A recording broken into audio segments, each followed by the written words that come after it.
तीन भारतीय हैदराबाद के एक हाई स्कूल से पढ़ के दुनिया को चला रहे हैं। और दूसरा, जो मोदी साहब ने उनको एक नेशनलिज्म दिया है, चाइनीज के धुएं निकल गए थे कि कितने स्ट्रॉन्ग नर्व्स का बंदा है। तो उन्होंने जो भारत में पहली दफा एक काम किया है कि हिंदुओं को यूनाइटेड कर दिया है। किस मुंह से ये इंडिया के साथ अपना मुआवजा करते हैं? शर्म आनी चाहिए इसको। नरेंद्र मोदी भी इंसान है, तुम भी इंसान है। उसने अपने मुल्क को किधर लेके जाएगा?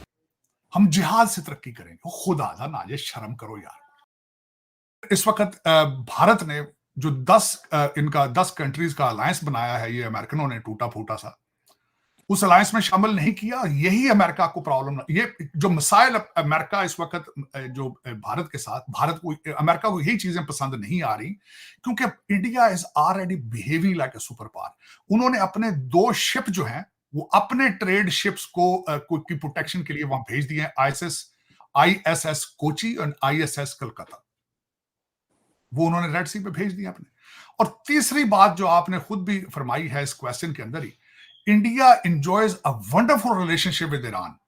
चाबहार की जो उन्होंने बंदरगाह, जो सी पोर्ट उन्होंने लीज की है, उसके बाद ईरान को हमेशा उन्होंने सपोर्ट किया है। मैं तो कहता हूं कई दफा इंडिया वालों को, यार तुम्हें को पैसे दे दो, तुम्हारे पास इतने पड़े हैं यार, हमारे अपने सारे तुम्हारे डिफरेंसेस खत्म हो जाएंगे। बात तो डॉलर की है, हम तो भी डॉलर के यार हैं, और डॉलर दो तो तुम्हारे पीछे चले जाएंगे। चीमा साहब जो 7 समुद्र क्रॉस करके वॉशिंगटन डीसी आते हैं डॉलर लेने, अगर पड़ोस से मिल जाए तो देखे ना बड़ा फायदा हो जाएगा। कि आपको क्रिश्चियन मुल्कों से इतनी नफरत है, अमेरिका से इतनी नफरत है, रोजाना अमेरिका, मुर्दाबाद, इजराइल, फिर इधर आते क्यों है भाग भाग के?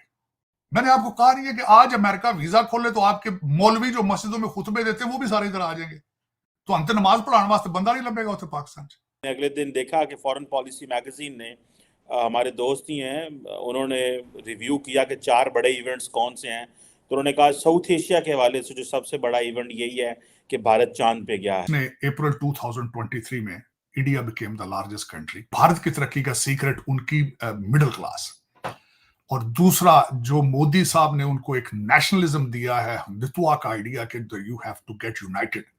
तो उन्होंने जो भारत में पहली दफा एक काम किया है कि हिंदुओं को यूनाइटेड कर दिया है। उनकी तरक्की का सीक्रेट है middle class, educated middle class. Bharat की इज रूलिंग द वर्ल्ड। मैं इसमें कोई एग्जैजुरेट नहीं करूंगा, बल्कि कल शाम मैं किसी पार्टी में बैठा था, तो एक हैदराबाद का एक पब्लिक स्कूल है जहां से 3 बड़ी पर्सनैलिटियां दुनिया की, और पिछले दिनों उनकी वहां पे रियूनियन हुई और 3 बड़ी वो पर्सनैलिटियां वहां पे वापस गई हैं। हैदराबाद का एक हाई स्कूल, 3 पर्सनैलिटियां कौन थी? एक माइक्रोसॉफ्ट के सीईओ थे, एक गूगल के सीईओ थे, और दूसरा अजय बंगा वर्ल्ड बैंक के प्रेसिडेंट थे। 3 भारतीय हैदराबाद के एक हाई स्कूल से पढ़ के दुनिया को चला रहे हैं, दुनिया को चला रहे हैं। अगर मेरे जो लौंडे लपाड़े हैं, अगर नफरतों के दरवाजे थोड़े छोटे करें, अकल के दरवाजे जरा ज्यादा बड़े करें, तो सीखे उनसे कुछ कि वो दुनिया कैसे चला रहे हैं तालीम के साथ।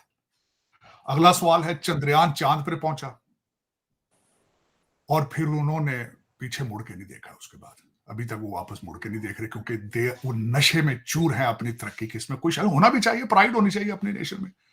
आदित्य 1 उन्होंने सूरज पे डाल दिया, फिर उन्होंने प्रोग्राम बना लिया कि हम अपना एयर स्पेस स्टेशन भी बनाएंगे, स्पेस स्टेशन भी बनाएंगे, और वो फिर अभी तक अपने सफर तैयार करते जा रहे हैं। उससे अगली बड़ी खबर, बहुत बड़ी खबर थी, G20 भारत के अंदर हुई, और उसके बाद उसमें अफ्रीकन यूनियन को उसमें रिप्रेजेंटेशन दी गई। और फिर उसके बाद जो मोदी साहब का स्टैचर है इस वक्त अगर देखा जाए तो कई इंटरनेशनल लीडरों से बड़ा है। उसके दरमियान जो मलोनी और मोदी साहब की सेल्फी की बड़ी चर्चा रही। ये 2023 की ये जो मैं कुछ सिग्निफिकेंट चीजें बताई हैं, पाकिस्तान की इसमें मैंने कोई चीज ऐसी नहीं बताई, क्योंकि पाकिस्तान में कोई भी नई चीज नहीं हुई, वही हो रहा है जो 76 साल से हो रहा है। लुट प्लान चल रहा है।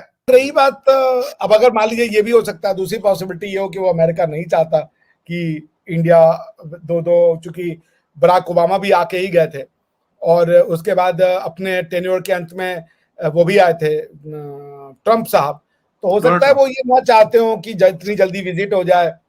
बहुत कुछ हो सकता है। I don't know what is the exact reason Fakhar भाई, क्योंकि मीडिया में तो रीजन कुछ दिया नहीं गया, बस ये कहा गया कि वो नहीं आ रहे हैं, उनकी जगह ट्रंप को, मैक्रोन साहब को बुला गया। Macron and Modi is a story, because EU तेजी से इंडिया के करीब आ रहा है, और ईयू के जो मेजर प्लेयर्स हैं, जो उन्होंने ओवरचर्स मोदी जी के लिए दिखाए हैं, वो थोड़ा सा सरप्राइजिंग है। आप चाहे जॉर्जिया मेलोनी साहिबा को देख लें, आप चाहे मैक्रोन साहब को देख लें, और इवन अभी जो जर्मन वो आके गए थे चांसलर साहब शोल्स, उनको आप देख लें, सब ने इंडिया की ओर एक ओवरचर्स बढ़ाया है।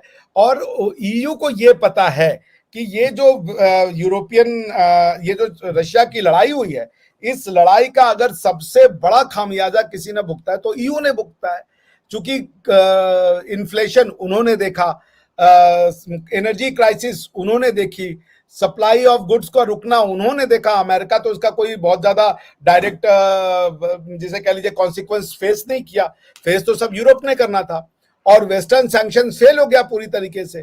क्योंकि कल की न्यूज है कि जापान ने भी, जो कि अभी तक एंटी रशिया था और यूक्रेन और रशिया युद्ध में यूक्रेन को सपोर्ट कर रहा था, उन्होंने भी कहा कि हम तो आपसे तेल लेने को खरीद तैयार है डिस्काउंटेड प्राइस पे। क्योंकि डिस्काउंट सिर्फ इंडिया के लिए तो है नहीं, डिस्काउंटेड प्राइस तो सबके लिए है। इंडिया ने अपनी 56 इंच की छाती दिखा के कहा ठीक है हम खरीदने को तैयार है, वरना वो डिस्काउंटेड प्राइस तो सबके लिए था, मार्केट में जो ले ले। इवन पाकिस्तान के लिए भी न्यूज आई थी कि पाकिस्तान भी खरीदने को गया था पर वो खरीद नहीं पाया।